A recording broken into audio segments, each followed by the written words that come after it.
Hi everybody. So my brush set was kind enough to send me a set of free brushes to review for you guys. That's right, I did not pay for these, if any of you are wondering. I am not sponsored or affiliated. There's no affiliation link or discount code in the bottom bar. But these are going to be my original thoughts, my original review, and this is an unscripted video. When you go online to mybrushset.com, you will notice that there is an array of gorgeous brush sets that you can pick to go with your individual personality, whether they're leopard pink, green, red, or even jet black. These brush sets are actually really great for home use or individual use because they are synthetic, which means that they do dry a little bit slower than natural hair brushes, which I guess would be the #1 downfall when it comes to pro usage. However, having multiple brushes as well when it comes to synthetics is really good if you want to stay cruelty free and vegan as a pro artist. I don't use any natural hair brushes, I just have a lot of brush sets.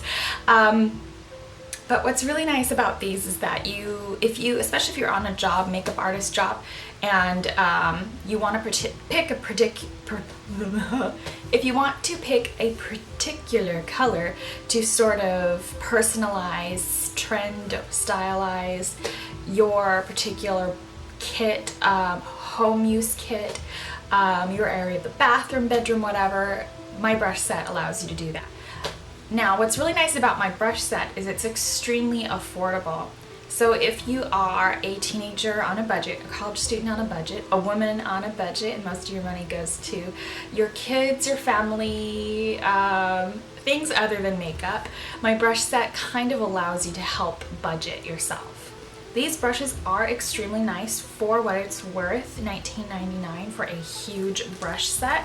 Let's take a look. And of course they throw in a free case. But yeah, here is the full range of brushes. I have the set jet black. I told my brush set to go ahead and send me whatever color they wanted me to review, and I happily accepted the jet black.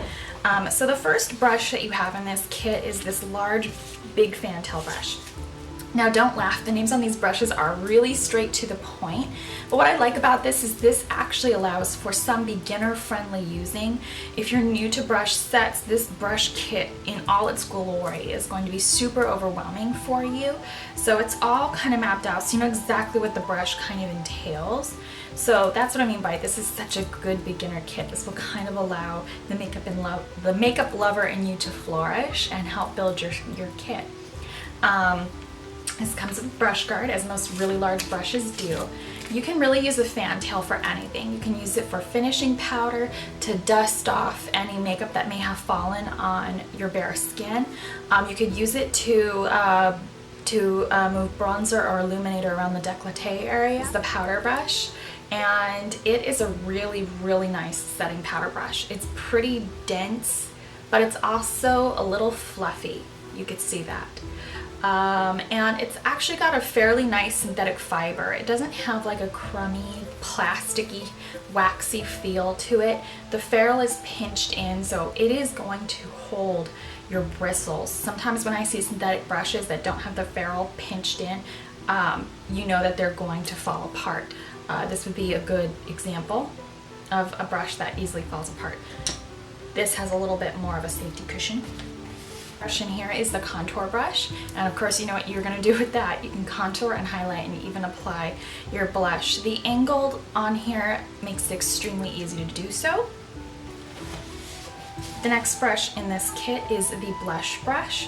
What I really like this is it's a dupe of the MAC 116. It's that flat powder brush where you can lay the color in the center of your cheek, buff it out, and buff it in. Brush in here is the foundation brush, and I don't love paddle brushes for foundation use because it allows a lot more product to be placed on the face and a lot more creasing as a result. So not my favorite, but some people adore them. I actually prefer to give facials with this and scrub off the extra little beads of cleanser when I'm doing a facial on somebody else. On me, forget it, soap and water, get that scrub off, but on others you want to give them a more gentle experience.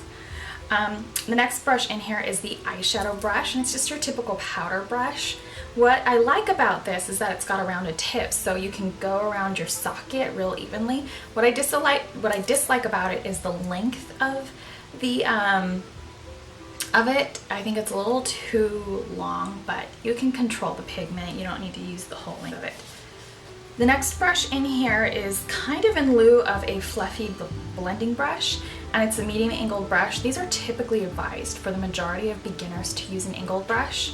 What I like about it is it's really good for packing color in the arch of the brow bone, and it doesn't really have much give for the socket line, but it's really good for putting color in the outer V. It's very similar to the other brush, I think. Oh, this is called the large eyeshadow brush, and this is called the eyeshadow brush. They're basically the exact same brush. So you get two of those. The next brush in here is called the fluff brush, and it's not super fluffy. It doesn't have much give. It's an inexpensive synthetic fiber, but it will allow great packing of color onto the lid. The next brush in here is the eye contour. You actually have a couple of these. This is the medium angled shading, and this is the eye contour. So this actually is better, in my opinion, for contouring the crease because it's got a little bit more give. This brush in here is the smudger brush, and we all know what to do with that. Smudge your eyeliner, smudge it underneath the eyes, and do any smudging you could possibly desire. The next brush in here is the medium eyeshadow brush. This is really good for your typical sizing when it comes to packing on color. Next brush in here is the sponge eyeshadow brush. This is really good for smudging as well. Short eyeshadow brush. I really wouldn't call this short, but to each their own. I think this is just the styling of their paddle brushes. The next brush is the concealer brush, and I guess you could use it as concealer. This is actually more or less a really great brow brush. The next brush in here is the eyeliner brush. And I think, yes, if you're smudging out shadows, but it's way too broad for gel liner. The next brush in here is the angled brow. This is actually very small, and this one is also a good alternative for gel liner and for gel brows. Size eyeliner. I love these brushes. I'm super happy one of these is in this kit. You don't need an expensive brush to work with gels or heavy duty products. A sponge, a fantail, a baby fantail. Now what's nice about this, you need to wash, obviously, this, and it will lay nicer. But what's nice about this is that you can actually swirl it around to create a very natural looking flush on the face. Let's say you have a very vibrant blush and you're very pale. This will really help you, and also to sweep on some highlight and to remove any fallout from the eyeshadow. Spoolie. This is really for personal use because it's a fibered spoolie. Lip brush, really great for OCC lip tars. And of course, a lovely little brow comb. Now when this brush set arrived to me, it did have a particular vinyl smell, and then I just left my brush set sitting out for a couple of days and that smell diminished. I think that this particular brush set's really good if you work at a counter and your company doesn't supply you with a set of brushes. These are super easy to sanitize real quick with some brush cleaner, and then not everybody takes care of the brushes at the counter, so this will be really nice to have for your personal usage for that. Just carry it to work every day.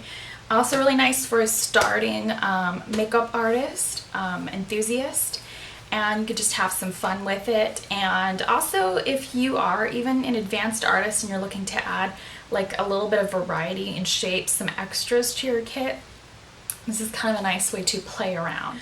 The reason why I wouldn't consider this to be your mainstay kit in the long run is because the shapes aren't going to grab you after you get the hang of blending. Some of these shapes are so flat, don't provide much fluff, so you're not going to want to use this long term, and because they are synthetic and inexpensive, you might find that they wear down if you use them every single day. So yeah, there are some great things in here, and I'm not knocking my brush set. Like I said, this is gonna be super great for me because my particular counter has really no brushes, so I'm gonna carry this back to work. For me, it's going to be my saving grace. I'll see you guys later. Thank you so very much for watching. I really appreciate you guys tuning in. for my review. I don't give glowing reviews of any products that I'm not willing to give a glowing review to. And whether it's a synthetic brush or whatever, you know. See you guys next time. Bye-bye.